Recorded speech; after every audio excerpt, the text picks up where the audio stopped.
Over in the US, the COVID-19 diagnosis didn't stop President Donald Trump from making an appearance over the weekend, driving past supporters outside the hospital where he's being treated.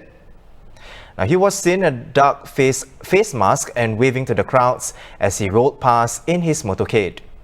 In a video posted to Twitter, Mr. Trump said he was going to pay a little surprise to some of the great patriots on the street.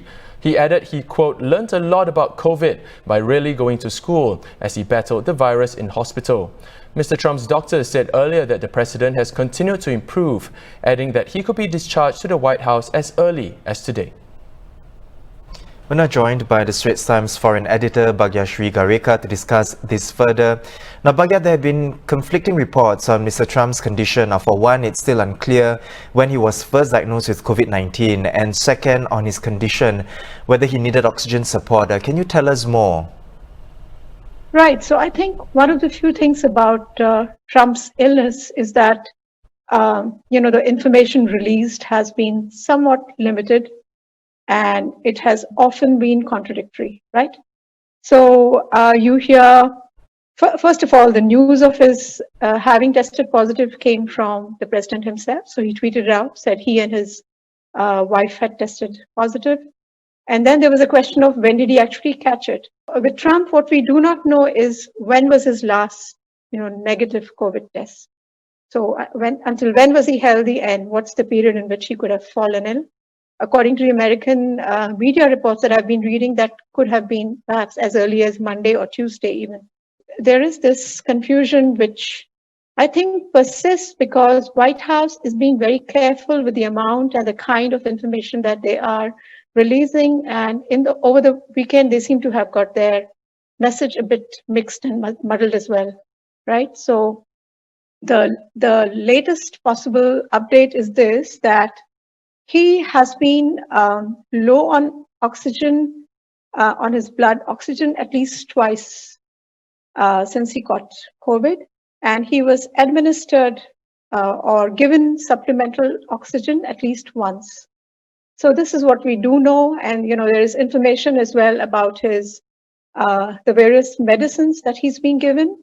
And one or two of them are controversial. The drugs cocktail, the antibody cocktail, because it's still experimental, which was given to him.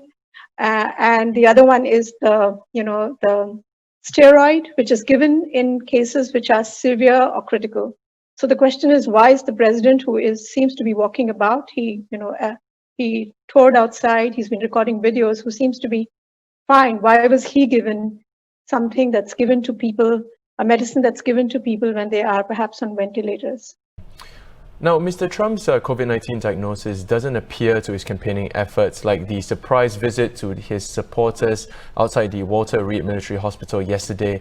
How much of a hit has his campaign taken, seeing that he hasn't taken a break? Well, okay, I'll say that although he is, in a hospital, he's actually able to keep quite a live line to his supporters. He's been tweeting nearly every day. Yesterday, he released, I think it was a 4-minute video on Twitter where he was speaking directly to camera and, talking about what he was doing, how well he was. And, he was looking forward to be back and campaigning on the ground again. He was complaining against having been, told to be confined in a room, and it's not something he wanted to do. So basically, he has a direct line to his supporters. He knows what their mood is, and he wants to project this image of a man who is very much, in the swim of things, who's in hospital, but who is recovering. He says he stays strong. So in that sense, it hasn't impacted his campaigning. But on the other hand, this is a man who likes to play to the crowds. He enjoys his rallies. And, even during all these COVID months, he's been going out and campaigning. He's been going out to the swing states. He's been holding events to which supporters have come. So this part of it is curtailed for now. The other thing that I think should be important from the, Biden's point of view, because Biden is out campaigning now. Biden hasn't, at some point he was, staying and talking from his house, and he was being criticized from, just running this election from his basement. But now you can see he's stepping out, he's out and about. So Biden may be stealing a bit of a march over him in that sense. Bagya, Mr. Trump isn't the only political leader to have contracted COVID-19. Now, back in March, UK Prime Minister Boris Johnson also tested positive for the virus, even spending several days in the ICU. Now, Mr. Johnson's popularity jumped then. Is Mr. Trump seeing a similar effect? Yeah, well, it's hard to say. If you look at just the polls, for instance, if you look at the latest polls that are out, and these show him in a contest with Biden, those would tell you that he's lost ground. He's, according to one poll, at least this is by Wall Street Journal and NBC, he's 14 points behind, Biden at this point. But is this capturing perhaps the sympathy that's being generated for him? Biden himself has campaigned, has suspended his negative campaigning. So in that sense, I think there isn't a measure to capture his, popularity at this point, to capture it post-COVID. But I think most human beings would have sympathy for someone else who's undergoing this kind of thing. On the vice presidential debate that's coming up, it happens on Wednesday. Kamala Harris, who is Biden's running mate, it's already been reported that she's having to tailor her criticism somewhat because she doesn't want to be seen directly attacking a person who's sick.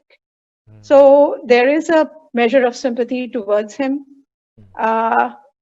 It might be temporary. We are still a month away from elections. It might help him in that sense. And to compare him to, say, Boris Johnson, Boris Johnson, we know, saw a rise in popularity afterwards. There was sympathy for him when he came down with COVID. There is a measure of that. However, now that he is, recovered and he is continuing to lead his country in this COVID situation, his popularity levels are again dipping. Hey, thanks Bagya for coming on the show. It's always a pleasure. We've been speaking to the Straits Times foreign editor Bhagyarshi Garika. Now visit straitstimes.com for all the latest developments on this story.